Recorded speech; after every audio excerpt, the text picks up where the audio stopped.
4 günlük müharibə zamanı mənim 2 evladım şəhid olub. Namik Qaraçukun o qədər fanatiydi ki, o qədər çox istəyirdi ona, Allah hamd olsun bax. Onunla elə bir nəfəs alırdı. Namik o qədər bağlanmışdı ki, səsi də oxşuyurdu ona.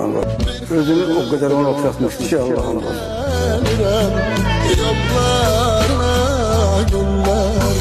Elini elə sığallıyırdı, elə darıyırdı. Deyirdim, ay işin bəsdir də.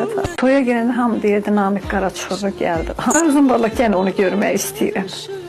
Namiki. Çox istəyərəm, bağrıma basaram, onu öpərəm. Elə bilərəm ki, işin təzdən qayıtdı, gəldi. Bəlkə bir təsəlli alardı. Şənliyin ondan alardı. Babalarımın yerini heç kəs mənə verə bilməz.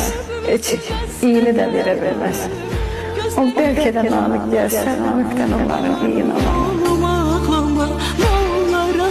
İstəyirəm ki, Namik Qaraçuklu biz burada olanda gəlsin bura. Çoxumuzu çox edirik.